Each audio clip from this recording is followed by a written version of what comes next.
akaishi kwa miaka 5.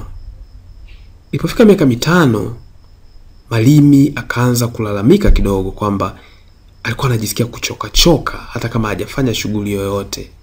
Akipanda ngazi lazima apumzike katikati. Wakati mwingine akilala usiku anapata kikohozi ambacho hakielewi. Wakati mwingine anapata maumivu makali katika upande wa kushoto wa kifua chake. Lakini hakufanya uamuzi wowote bado.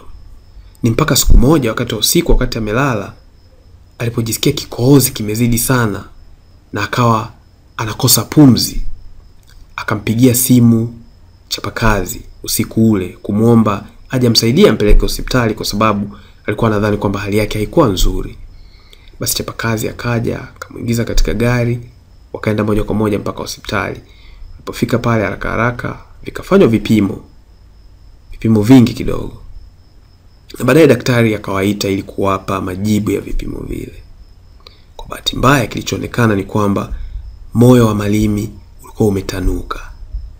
Na pia moyo ule ulikuwa kidogo hauwezi kusukuma damu kwa kiwango ambacho kinatakiwa. Kwa maelezo aliyotoa daktari, akasema pia shinikizo la damu la Malimi lilikuwa linapanda. Na inawezekana kabisa kwamba Malimi amekuwa na shinikizo la damu la kupanda kwa muda mrefu bila kufahamu, na kutokana na hiyo ikausababisha moyo kuwa unafanya kazi ya ziada, na mwisho wa siku moyo ukaanza kuchoka. Na ndio sababu ya ule moyo kutanuka, na ndio kilichokuwa kinamsababisha kuwa anajisikia amedhoofika, kukosa pumzi na kutokuwa na nguvu. Baada ya chapakazi kusikia vile, alisikitika sana. Lakini pia akasema, daktari, naomba na mimi nipime.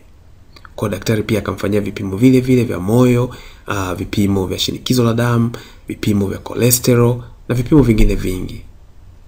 Kilichoonekana ni kwamba chapakazi hakuwa na tatizo kabisa. Moyo wake ulikuwa uko vizuri, shinikizo lake la damu lilikuwa liko vizuri, cholesterol katika damu zilikuwa ziko vizuri. Lakini kwa Malimi tayari kulikuwa na tatizo.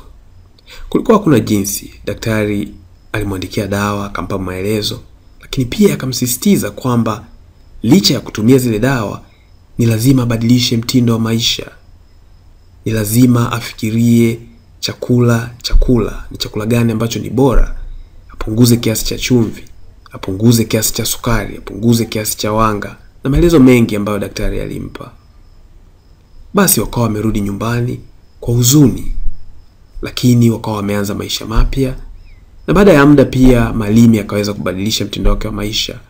Akawa ni mtu wa kufuata masharti, kutumia dawa zake vizuri, lakini tayari alikuwa inabidi atumie dawa siku zote.